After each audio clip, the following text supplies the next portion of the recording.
Hello, everyone. I think I look tired. I actually do feel tired. I've been traveling and I came in this afternoon and so tired. I even slept up on the couch in the sitting room. You know how it is. You get into your 40s, you're almost in your 50s, and realize that you are turning into your parents. Those things that your parents used to do, that you used to be angry about, that you are not the one doing it. You are sitting in front of the TV and actually sleeping off.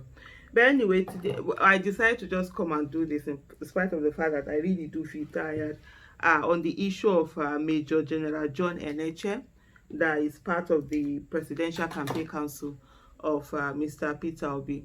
And there have been different reaction in on social media. So this will be issues from Twitter, and I would say for every one of us, whether you're a supporter of Peter Obi or you're not a supporter of Peter Obi, we must learn to hold our public servants accountable, or those who are gearing to be public servants, those who are asking us to vote for them. That has always been my stance.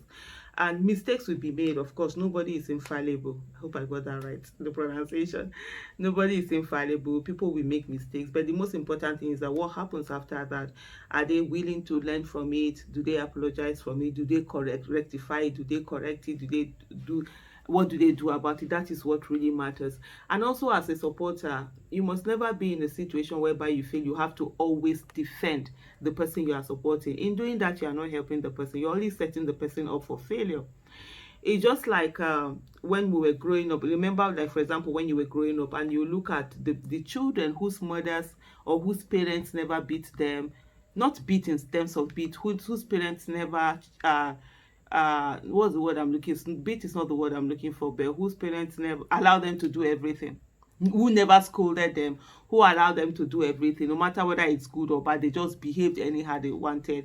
I know sometimes, you looked at those children like sort of like with envy, like, they're allowed to do everything they like.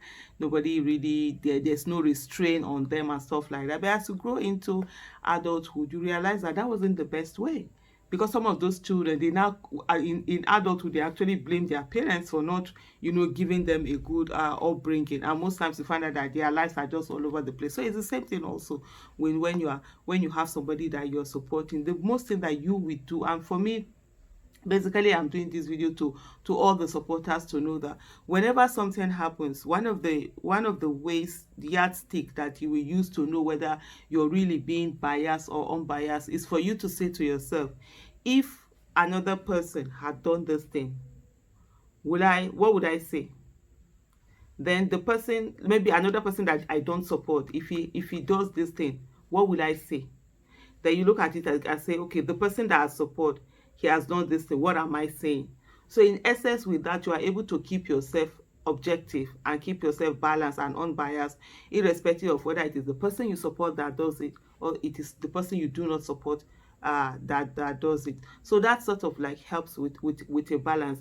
And I must say that I really have seen a lot of Peter Obi supporters who are saying this is not acceptable. It's not acceptable for him to be on that list. This was somebody who spat on the blood of people who had actually been killed, who came out to say that, oh, nothing, no, no, it was all Photoshop and people were not killed, and all of that. I particularly, I normally don't even follow things that are happening in media. That's one thing. Sometimes I'm on social media, I don't even know things are happening. I didn't even know him up until yesterday when I started seeing tweets and all of that coming from there. Because honestly, with the NSAS protest, I just, at a particular time, after that 2020, I shut my mind, because I needed to keep saying it was so devastating, it was so painful. I was like, I just shut my mind to a lot of things. But I see a good number of them coming to say, no, this is not acceptable. That's the way it should be. Coming to say to Peter, we need to do something about this and all of that. Fantastic. And then there are some people who are like defending, trying to defend, nah, it doesn't work that way. You can't do that. Ask yourself, if it was Tinubu that had put him in his campaign, what will you do? If it was Atiku that had put him in the campaign, what will you say? Are you saying that now, or are you trying to make excuses? So you must not be one of those that make excuses for someone, and then because what you do with that, just you really don't like the person, you're setting the person off to fail. We must get to a place where we are actually telling ourselves the truth. It's very, very important in everything. And as we go on, we want to have a president that will listen to the people, a president that will do the right thing. We are not saying it's not a messiah. Absolutely not. Will he make mistakes? Absolutely yes. It now depends on what he does when he makes those mistakes, that now become that's the thing that will be used. Oh, of course, I forgot to put off my phone, right? So that's the thing. That's the yardstick that will be done. And so that's what being an active citizen is all about, and occupying that office of the citizen. It's not as if you don't like the person or you're not supporting the person, but when you see something that it's not right, you have the capacity to come out and speak and say, this is not right. And I'm seeing more of that. And for me, I'm really loving that. When certain things are done, don't try to, oh, I must do everything that will support the person I'm supporting. No. There are times when you have to say the truth, and you understand, say the truth. It helps. And just be objective, and ensure that you're unbiased. You're just saying it as it is. It helps a lot. That's why you don't have to be thinking, oh, did I say this, did I not say this, should I say it? Oh, okay, then the next time when something like that happens and it's somebody else that does it, because you've supported it before, you will not have the moral justification to not support it. Now that's not the way to go. Thank you so much, everyone, for watching.